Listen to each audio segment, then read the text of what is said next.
Comment faire pour augmenter notre foi?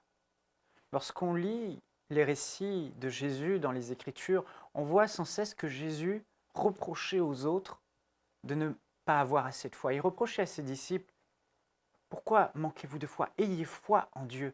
Et constamment il dit, ta foi t'a sauvé.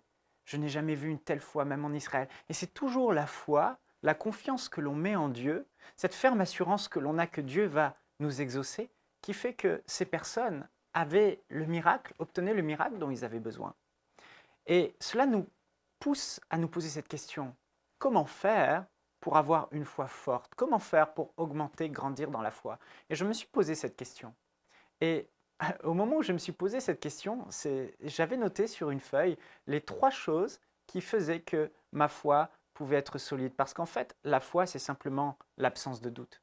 Quand le doute ne vient pas, c'est que vous êtes dans la foi. Mais quand le doute se mêle, c'est que vous n'êtes plus dans la foi. Donc, la vraie question qu'on pourrait se poser, c'est comment ne plus douter. Ça revient à la même chose. Et j'avais noté 3 choses. Et ce qui est étonnant, c'est que ce jour-là, ma femme est venue. Et vous savez, je ne suis pas un as du ménage à la maison. Et quand je fais le ménage, je ne le fais pas très bien. Et elle est venue et elle m'a dit, de toute façon, Michael, je ne te demande même pas de faire le ménage parce que je doute en ta capacité à m'écouter, je doute en ta capacité à faire le ménage et je doute en ta volonté de faire le ménage. Et quand elle m'a dit ça, j'ai fait quoi? Tu peux répéter ce que tu viens de dire? Elle dit, je doute de ce que tu m'écoutes quand je te demande de faire le ménage, je doute que tu veuilles vraiment faire le ménage et je doute que tu puisses bien faire le ménage. J'ai dit, mais chérie, c'est exactement les 3 points qu'il nous faut pour ne plus douter. Tu doutes que je vais faire le ménage quand tu me demandes de faire le ménage, tu n'as aucune confiance en moi. Et pourquoi tu n'as pas confiance? Parce que tu doutes que je ne t'écoute pas, que tu te dis, est-ce que je t'écoute réellement? Tu te dis, est-ce que je peux réellement bien le faire? Et est-ce que je veux donc, quand tu me demandes de faire le ménage, tu n'as aucune conviction. Et c'est réellement ce que j'avais noté sur ma feuille.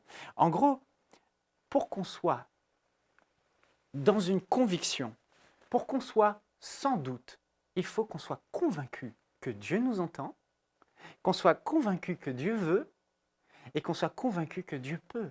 Frères et sœurs, si nous arrivons à grandir dans ces 3 axes, être convaincu que Dieu nous entend quand on prie, être convaincu que Dieu veut, et là c'est l'œuvre de la croix, frères et sœurs, quand on réalise que Dieu nous a tellement aimés, nous a tant aimés, qu'il a donné son Fils Jésus mourir sur cette croix pour nous bénir, on réalise que Dieu veut et que c'est la volonté. Donc la révélation qu'on a de l'œuvre de la croix, plus elle sera grande, plus on n'aura plus aucun doute. Oui, Dieu veut me bénir. Oui, Dieu veut que je sois en bonne santé. Oui, Dieu veut que j'ai la vie éternelle. Il n'y a plus de place au doute.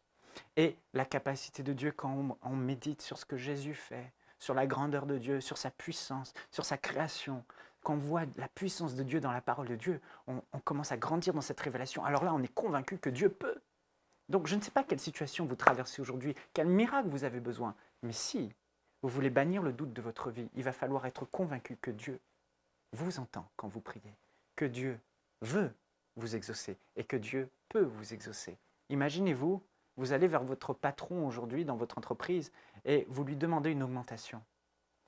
Vous seriez tout hésitant et sans conviction, ou vous n'aurez aucune assurance qu'il va vous donner votre augmentation si déjà, pendant que vous lui parlez, vous ne savez même pas s'il va vous écouter parce qu'il fait d'autres choses.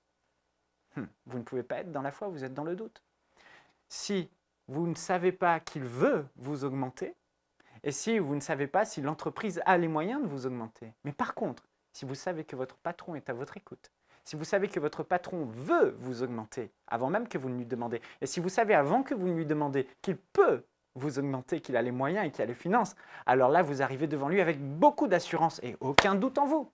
Parce que vous lui dites, patron, j'aimerais une augmentation, j'aimerais que mon salaire soit augmenté de 500 €, de 500 $. Et là, vous êtes convaincu que vous allez l'obtenir parce que vous savez qu'il vous écoute, vous savez qu'il veut et vous savez qu'il peut. Frères et sœurs, je vous encourage aujourd'hui, méditez la parole de Dieu. Grandissez dans ces 3 axes et votre foi sera solidifiée et le doute ne viendra plus. Soyez bénis au nom de Jésus.